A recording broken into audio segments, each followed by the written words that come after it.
Yo, what's up, everybody? Ghost here, and today I'm bringing you guys another comparison video between the Automaton and Cooper Carbine. And again, we're making this comparison to continue the trend of, exploring the AR meta in Warzone at its current state, or I guess more specifically in Vanguard weapon terms. And it's been brought to my attention. I actually can't believe I slept on this, but the Automaton, bro, right now I think it's being considered the best AR in the game, Vanguard-wise. And I've been seeing almost everybody either run the Automaton or Cooper Carbine. And today I want to make this video to obviously compare both of the two weapons that I've been seeing to be the most popular at the moment, and we're gonna see which one is better or how they just stack up against each other. But before we dig into the comparison, I want to say if you're new to the channel, hit that subscribe button. When we're 2,000, we're about 90, maybe less than 90 subs away from that big 2K, so every sub does greatly help, and it is always appreciated. Also, man, if you guys could do me a favor of following me over at my Twitch channel at alwaysghost_, hit the follow over there. Try to stream as often as I can. But yeah, man, with that being said, let's get into the comparison.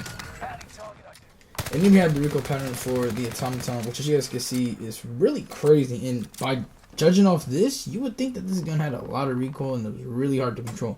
But it's actually quite the opposite, because this gun, I would say, has no recoil / it's just easy to control. I wouldn't say it has no recoil, I would just say it's really easy to control to the point where you can make it have no recoil. The class setup that I'm using with the SVT 3 to 6 times scope is really good. I did use the 2.5 scope, and I did enjoy it a little bit, but I think that sniper scope or the 3 to 6 times scope is just really that's everyone uses it. I'm pretty sure that gives you less recoil from what I've heard. That's why everyone's starting to use it on every gun that they have. And the Automaton is no exception. Obviously, this gun is really solid, and it's just kind of funny to me because if you guys remember when the Vanguard integration first happened, this gun was the meta, hands down. Everyone was rocking this gun, and then eventually it got nerfed, and then it became, well, just bad, and other ARs became the new metas. The Automaton kind of just got put on the shelf, and then around the Season 1 mid-season update, I believe, the Automaton ended up receiving a buff which essentially reverted what they originally changed, and then it made the gun really good. And Season 2 just solidified that, and I don't know, man, it's just kind of weird how they go on with changes, because it feels like if a gun gets nerfed for recoil, most of the time it feels like it gets reverted at some point down the line, and it becomes pretty good. And then in other cases, for example, like the Brand, when they try to nerf recoil, they just don't do a good enough job, and the guns still remain as good as they are, even though they're trying to change it so they're not as good as they were. So like the Brand from, I guess, all pre-patches, obviously really broken. Since then, they've been trying to do everything, and they still can't seem to get it right, because people still claim that gun is really good. And I've used it a little bit, so I can tell you guys that it does still feel amazing. Obviously not what it used to be, but it's still, like, it needs some changes. And I'm not really gonna slam them too hard. I know they're trying, and at this point I think they're just trying to make sure these games aren't as buggy as it is until we get to Warzone 2. Warzone 2 is gonna be very interesting to see, though, but that's another conversation for another day. Anyways, man, this Automaton, man, right now it's definitely all the rage. Everybody is on it. If you're not using the Automaton right now, man, I don't know what you're doing, man.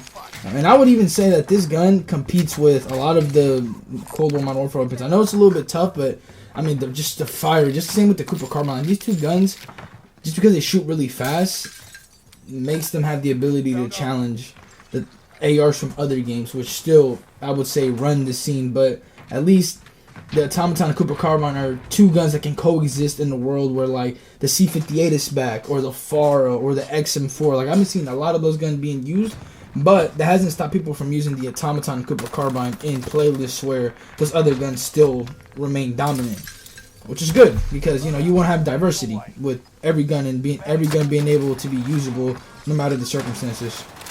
But anyways, man, with that being said, let's get into the Cooper Carbine and some stats.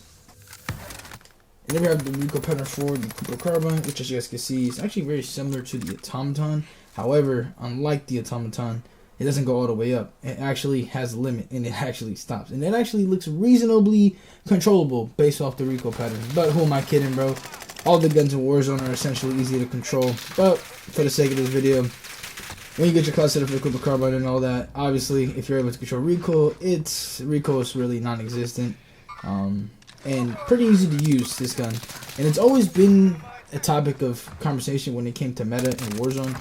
Ever since it's been out, essentially, like, this gun has always had the respect that it so rightfully deserves. I would say it's a little bit low key, but not so much, if that makes any sense. Like, it's not the #1 choice for a lot of people, but it's definitely something that you can't go wrong if it is your #1 choice, or if it is something that you decide to use, you can't go wrong with it. The Automaton, on the other hand, I would say is kind of like the #1 choice right now. The Cooper Carbine, I don't know if it's necessarily been ever. Actually, no, that's not true. At one point, I'm pretty sure the Cooper Carbine was like the literal #1 choice. Right now, I wouldn't say it's the #1 choice, but it's definitely a respectable choice if you decide to use it. But anyways, moving on over to the first set of stats that we're going to talk about is the fire rate. For the Automaton, we have an 833 RPM, and then for the Cooper Carbine, the 803 RPM. So as you guys can see, both of these weapons have a pretty fast fire rate, and for ARs, man, like, that's absurd. And not a lot of ARs can really, I would say, come close. That's not true, actually. Haven't brushed up on my stat memory. You know, like, I don't remember the fire rate of all the ARs.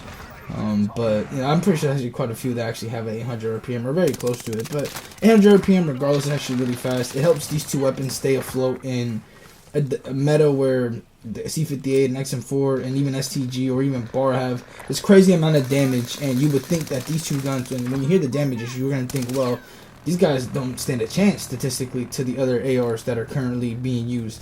But it's just that fire, man. That fire rate allows them to be competitive at all times, and it's just what saves a lot of these guns. Just like the MAC-10 and the SMGs, that's the same for these two guns. And with that being said, man, moving over to the first set of damages for the Automaton, we have from 0 to 42 meters, we have 33 damage to the head and neck, 24 to the chest and stomach, and then 22 to the extremities. Again, like, not necessarily that eye-popping when it comes to damage statistics, considering what the competition is. And for the Cooper Carbine, we have 36 damage to the head, 28 to the neck, 26 to the chest, 24 to the stomach, and 24 to the extremities. And that was for 0 to 28 meters. So again, like, in terms of damages, both of them don't really stand out. The Cooper Carbine slightly has an advantage over the Automaton when it comes to the head-to-head matchup. But again, the Automaton has a slight advantage in fire rate, which is pretty significant.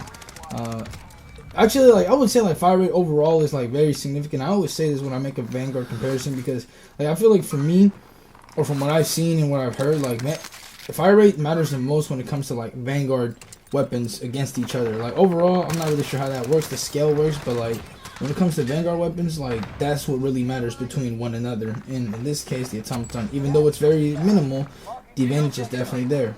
But the same goes for the damage for the Cooper Carbine, where the advantage is minimal, but obviously it's still there. And then moving over to the longer ranges for damages for these two weapons, for 42 meters and above for the Automaton, we have 28 damage to the head and neck, 20 to the chest and stomach, and then 19 to the extremities. Like, that's just, I mean, come on. Compared to some of the other ARs that we have, and even like MP40, I think the MP40 might even have more damage at longer ranges than the Automaton, which is kind of crazy to say when the SMG has more damage than the AR. And then for the Cooper Carbine, we have 28 meters and above, 28 damage to the head, 22 to the neck, 20 to the chest, 19 to the stomach and extremities. Again, like, the damage difference there, actually in this case, it's weaker than the Automaton. And overall, I would say that the Automaton is a better choice for range. I mean, based off the ranges that are listed for their damage values, like, you know, 42 meters compared to 28, obviously the Automaton has the way bigger advantage at range, and even damage wise, they might not be too significant, but the damage advantage is there. And then the fire rate, I mean, again, both of these guns are easily controllable, so, like, not one has an advantage in that. But overall, I think if you would have to be put in the range game, the Automaton is probably your best bet. And that's one thing that I think kind of at the moment holds back the Cooper Carbine. Cooper Carbine is a really good AR, but I just think that when it comes to the long ranges, I think the Cooper Carbine just falls off significantly in comparison to pretty much every AR that's getting used over it right now. That includes the Automaton. Like, the Automaton, you can use this at every range. You can sit here and beam, you can mount and beam, and I feel like the Cooper Carbine obviously can do it under the right circumstances, but I feel like Automaton would be more consistent when it came to those battles.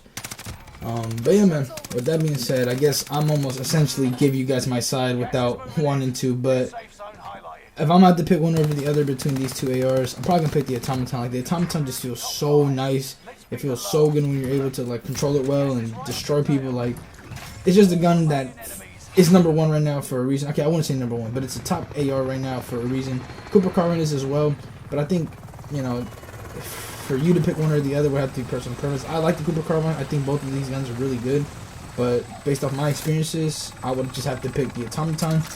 And that's just how I am. For you guys, it might be different. You might like the Cooper Carbine. The Automaton is perfectly fine. You can't go wrong with either choice, like I said. But yeah, man, with that being said, let me know what you guys think about these guns in the comment section down below, and I'll talk to you guys in the next one. I'm out. Peace.